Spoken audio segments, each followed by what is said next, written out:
Ayan guys, yan po ang ating potato wedges. Sa hindi po nakakaalam na yung potato wedges is patatas po yan siya guys, na ang gagawin po ninyo sa patatas is ilulublob nyo lang po dito sa, ito po ay harina. Harina siya, nalalagyan nyo ng tubig.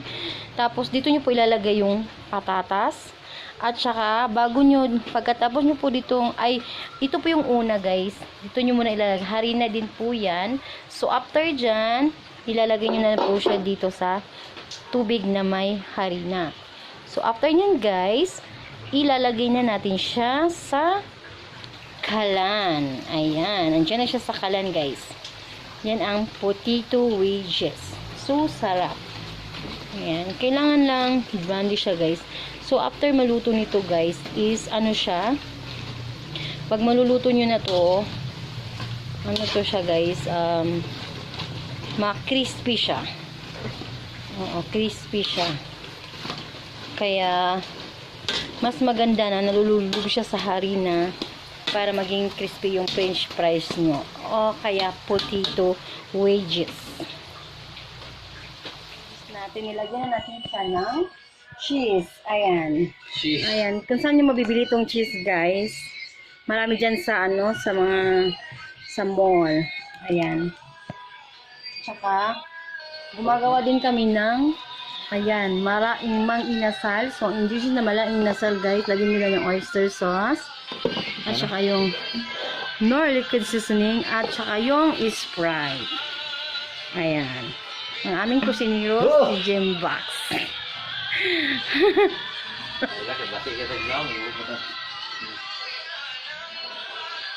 Ayan na guys.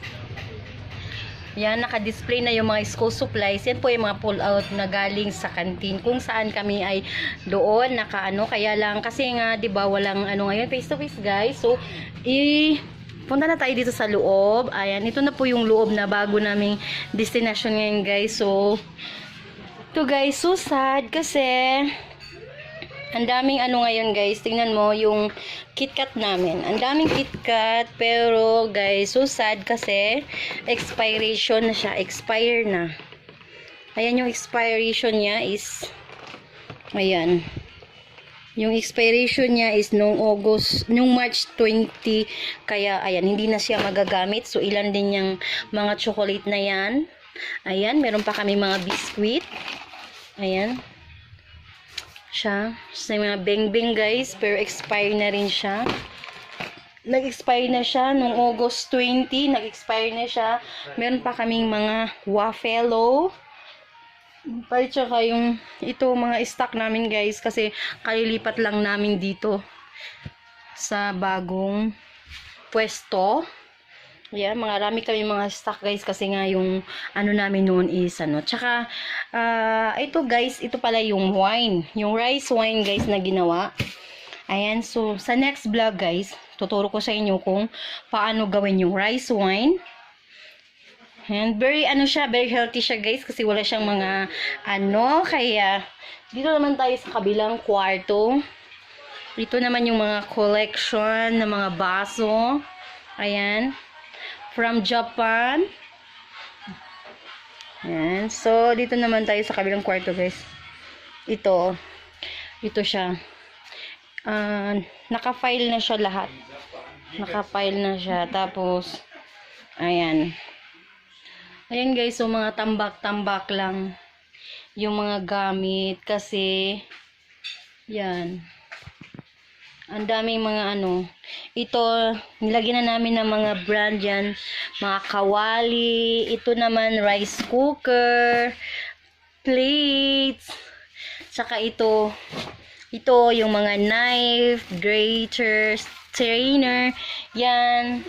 Saka ito naman ay strainer. Yan, mga nilabela na lang namin guys. Para kung hanapin namin, madali siyang makita. Ang dami din naming mga ano.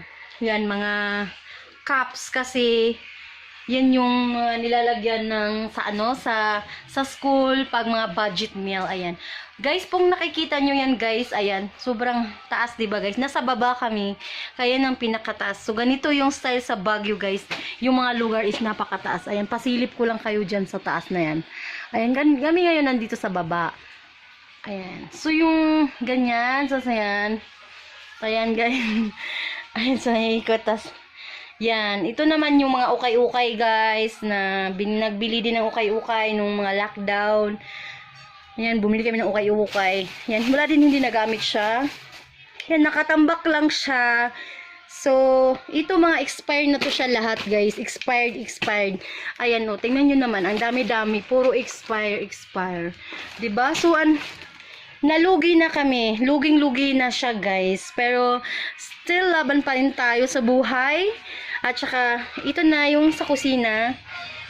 Ayan. Ayan. Ito naman si CG guys. Yung, ano ba yun? Bakit nakaandar pa yung kawali? CG, patay na lang. Namaya na. Tao pa ako. Ayan. Ito lang, pasilip lang konti guys. Bago naming pwesto, magulo pa siya guys. Kaya, pasensya na. Ayan. Pasensya na guys. At saka ito guys, okay pa naman siya kasi walang expiration. So pwede pa natin siyang kainin. Ayan. Kaya, that's all for today guys. And, ayan, meron pa rin akong pizza, na ginawang pizza. Ayan. Tsaka yung ready na rin yung, ayan, alamang inasal. Sa next naman guys, ituturo ko sa inyo kung paano magmarinate ng mga ano. At saka, ito pa guys, yung mga candy pala. Ang daming mga candy, mga stock siya. Yan, mga candy. Yan. Tsaka, yan siya mga ano. mga stock na hindi magagamit. Yan. Ito, mga juice. Ayan. Ayan guys, yung juice guys. Yung buko juice. Ayan, kung ilan, ano-anong gusto nyong flavor. Ayan, ititimpla namin. Kung gusto nila. Ayan, mga stock lang din to. Ayan, melon. Yan sa mga hindi nakakaalam. Ang daming mga powder na akala natin ay mga prutas. Pero ito pala yun guys. Ayan, mga milk buko juice. Milk buko juice, ayan. Tsaka ito naman ay concentrated 3-in-1 coffee. Ayan. Tsaka ito naman ay para sa mga milk tea, chocolate. Ayan, gumagawa kasi kami dun sa school. Ayan, meron pa ang dami-dami guys. So, yan yung mga gamit na hindi na napapakanilaban siya guys. Kaya lang hindi masyadong mabenta. Ganun. Tsaka, ito yung mga collection ng mga baso na maliliit. Kasi nga, di ba yung mga Hapon, mahilig sa mga maliit na baso. Tsaka ito naman, ito. Ayan, lagay ng rice wine namin kapag may bumibili. Ayan. Tsaka, ayan yung mga baso. Yan. Yan. Yan. At saka yan. So, yan lang guys. And, thank you for watching. Next sa aking video. Ayan. Ikot-ikot lang tayo. Ayan guys. Ikot ulit. Ayan. Dami-daming mga gamit guys. So, sobra. Hindi na mabilang ang mga gamit. Ayan. Tapos, konting silip lang dyan sa labas. Ayan. Ayan. May mga nagkumakain guys. Kaya bukas na lang natin ipakita yung labas. And that's all for today guys. Bye!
Stay